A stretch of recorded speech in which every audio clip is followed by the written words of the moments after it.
The spear just got a pretty big update in this week's snapshot, now requiring no durability to use the lunge attack, and instead it uses hunger, which means there's finally a use for cake because you could quickly eat it to do what you might call spear cake parkour. And yes, this is real, yes, it's beautiful, but notice something interesting. Sometimes when he uses the spear at full hunger, it doesn't use up the full amount. This is Minecraft for the first time properly acknowledging the saturation system, and what's interesting is this one feature that really changes how hunger works is currently not on Bedrock, but has been confirmed to be added there next week. Do they have some hunger changes planned? Well, as Arabic Minecraft says, the best combat change that they could do would be giving us offhand use, and over 400 people agree, but I still to this day will hold on the fact that yes, offhand use is great, but the real benefit of the combat update would clearly be saturation healing, which I want to show you right here, because this is how it works on Legacy Console and Java, that's every other edition. When you get to the maximum amount of hunger, you get a secret saturation bar, and when that saturation bar is full, this is kind of what happens when you eat good food, you get healing that works at a much faster rate, about 4 to 8 times faster. This means that you don't have to do the Bedrock thing where you sit in a corner and wait for a full minute to heal, because the faster healing can be done naturally, and although it's slightly OP on the Java implementation, it is the way they've clearly seen fit to keep there. And so now that we're seeing Minecraft openly acknowledge saturation mechanics, and that's going to be happening on Bedrock in the next week, I think it only seems reasonable that you use it for both the spear and its lunge enchantment, but also for its other intended purpose, because I think it's really fun that everyone knows saturation exists, but even decent Minecraft fans, like here's someone past Relics saying that I always knew the first hunger bar was a whole 10 food on its own, because yeah, it's not one of those obvious mechanics, but if Minecraft are going to acknowledge it, I think it would be weird to acknowledge it without giving one of the major benefits which has existed for most of Minecraft's history at this point. Speaking of existing for most of Minecraft's history, I have a comment about the exact opposite from Mika Ritchie here, who says, why is it that lunge can not just take damage, but only when it actually hits something, instead of the current system where they use an insane amount of hunger? A lot of people aren't that happy with the hunger take because they feel as though even though it's better than durability, there are far better systems in the game, and here is my defense of the system, as I think it's actually a really cool downside. I think that balancing Minecraft features is cool, and I think this is one of the best movement tools that Minecraft has,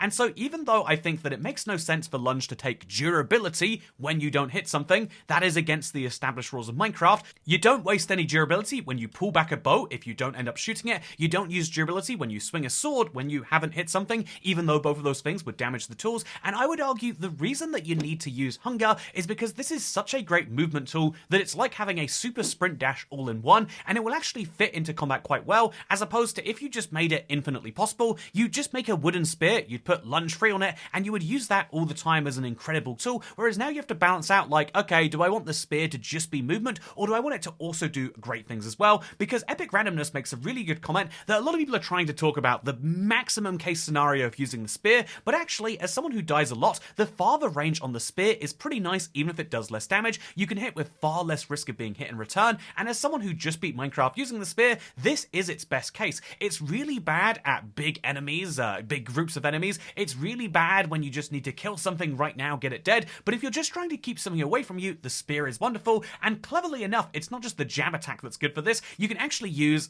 the charge attack. This is something fun found by Nova Wostra, which is basically that if you have the charge attack, it doesn't just measure your speed versus the target, it measures your relative speed versus each other, and so if you have a Smite 5 spear and a Phantom's flying at you, guess what? You can one-hit KO it by opening the charge attack because you'll deal all of that extra damage, so this will also be really good for any mob that is charging real fast at you, and I just love the sort of niche edge cases for stuff like this. I don't like the charge attack, is my really controversial opinion. I think that the spear would almost be better without it because it's a bit of a distraction, but I really love that you can use it as a defensive tool, and that is why I think that no matter what you do to the spear and its enchantment, it's going to be a decently used weapon anyway. The lunge is just going to allow for, well, silly cake parkour, but also for those epic get out of battles or elytra flying and all sorts of other great things. Speaking of other great things, Dark Death says, so how fast is the zombie Nautilus on ice? This is a response to just how bad the zombie Nautilus is when it's on the ground.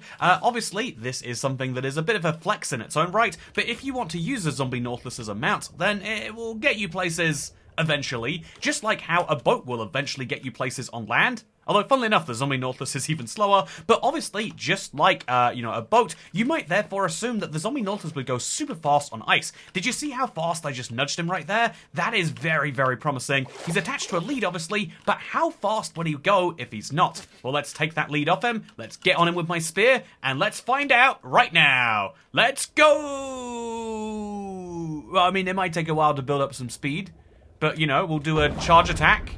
Oh yeah, look at this speed. Ooh-wee. I am going impossibly fast right now. Wow, what was that? Like 30 blocks in only 8 seconds? Insanely fast. Just, yeah, you're gonna want to do this in your Minecraft world. Let me tell you. Yeah, more seriously, it's a water-based mount. You're gonna want to have, ocean ways of getting around. Which is funny, because the boat is best used outside of the water, and the Nautilus is best used in the water. Therefore, the best boat in Minecraft is the thing that does not call itself a boat, but...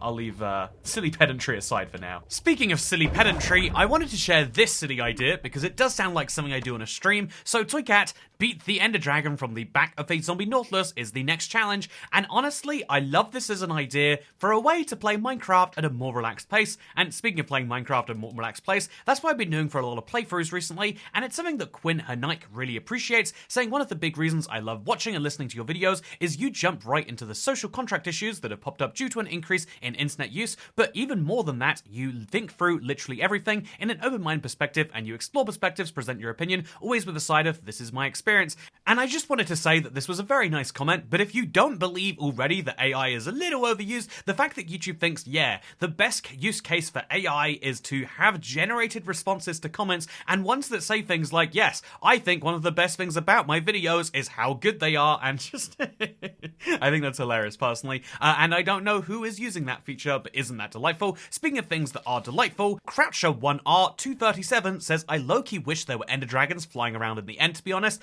This is in response to my Extinct Features video, where I found out that there were even more dragons flying towards my main end island. I just haven't loaded them, and apparently I now have to avoid doing that. This is a funny, weird quirk of Old Worlds, of course, but it is actually something that is a nice lore fit for Minecraft. It would kind of make sense if there was a very rare chance of seeing a dragon in the Outer End Islands, and therefore, you know what, this comment has convinced me, maybe an end update could do some cool things of that. But yeah, something really fun about the subreddit recently is that there's been so much content there about people covering all sorts of fun things, and this comment was great to me because Janus of Borg actually followed the dragons from the Toycats Let's Play world. Apparently it's even on the downloadable copy of the world, and they killed the dragons, and they didn't give them the normal respawn dragon amounts, but they actually count as regular dragons because it gave him 89 levels, and I love that sort of weirdness about Minecraft, that like, for some reason Minecraft spawned more dragons, not respawn dragons, but dragons for the first time in these weird quadrants of my world, and now you know about them too. Also, Diggin' Mama found a 1-block water whatnot at a village, and this Valerix actually found a single grass block in their world that is actually a snow block. This is incredibly rare, and apparently it involves some weird Enderman messery, but I love seeing these sorts of things in your long-term survival worlds, so if there's anything fun in your world you'd like to share, please let me know what it is. But I've also got to talk about some A/B testing we did this week, because Janice2009 says, question, was this A/B testing? I think it was more likely ABC testing, which is in response to this community post where I showed off free thumbnails, and the fact that people like the thumbnail with just the text. Show it, a more complicated thumbnail that is better is worse than a simpler thumbnail that is just text. And what's fun about this is, yes, you can actually only do ABC testing, but you can do it as many times as you like in a row. So after everyone decided that was the best thumbnail, I then decided to test what is the best title for this video, and as you can see, statistically speaking, slightly more people clicked on this video isn't worth your time, and way fewer people clicked on this is a very below average video, because people want to watch a below average video, but not a super below average video. And isn't it interesting that there is a statistically significant difference there? I think it is, personally. Speaking of statistically significant differences, let's talk about drops, and specifically if Minecraft's, spear drop and the Mounts of Mayhem is going to have anything major when it comes to actually bringing parity to combat, or indeed when it comes to the food changes that we know they're going to have to implement in some level to make sure that the spear works. And honestly, I think I always am in two minds about this. There is the part of me that loves Minecraft and the part of me that believes in Mojang, that knows, like, yeah, honestly, if they think that something would be cool and we think something would be cool, and it's not that high an effort task, and also it's something that they have wanted to do themselves for years, it always seems like now is the perfect time. But I think that if I'm trying to make a prediction, as opposed to being excited, I would say that now is the moment where we have to critically analyze the drops that have come so far and say that, yeah, it would have been perfect to add oxidizing armor as part of the copper drop, but they didn't decide to do so. It would have been perfect to use the update with the Happy Ghast to really update how mounts worked, and that would have been the right moment to do so, but they didn't. Indeed, weirdly enough, they've come back for mounts in Mounts of Mayhem, and they've come for the concept of transport, but they're still not overhauling transport as a whole, and it makes me think that they are exclusively using these drops to just add brand new content. They are balancing it against what exists already as best they can, but they're not actually overhauling anything that exists right now, and I wonder if this is either because that's just the easiest way to please people. When you mess with old content, people get upset. When you add new content, you either ignore it or you don't. I wonder if they are just taking an easy path forwards, or I wonder if one of the big ways in which a 1.22 would be different to a 1.21 point, in this case, we're talking about 1.21.120 and 1.21.130, ridiculous numbers, but that could be the fact that, every update after a major one is always about adding brand new content, but if they're going to change anything major, or make something harder, or easier, or just different in a fundamental major way, maybe that's when we get the major update, and so maybe Minecraft are working on a combat update, but maybe in terms of even just parity and things that came in the combat snapshots, maybe those are the things we have to wait for 1.22 for, but do we also have to wait for 1.22 to see transportation changes? Do we have to wait for 1.22 to see end changes? Or is it that 1.22 will take a few years and it will massively overhaul one of those things? I don't know, and Mojang hasn't said, so all I can end this one with is I am still hopeful, but when it comes to the Mounts of Mayhem drop, given the number of weeks we have left in it, I'm starting to feel like maybe our expectations should be, if there is at least one or two major new features, that would be cool, and hopefully one or two of those major features are something that makes the food system work better on Bedrock, but that's just a man hoping. Speaking of a man hoping, I hope that you have enjoyed this video, because I have one last thought to leave you with. Is your face the thumbnail of your personality? This is in relation to me talking about A/B testing thumbnails and the concept that people will click on a thumbnail as like a first impression. The answer is yes, actually. The face is the thumbnail for the you that people later get to know. If people assume something by looking at you, you have to work uphill to get them not to assume it, or indeed, you work downhill because they already assume it about you.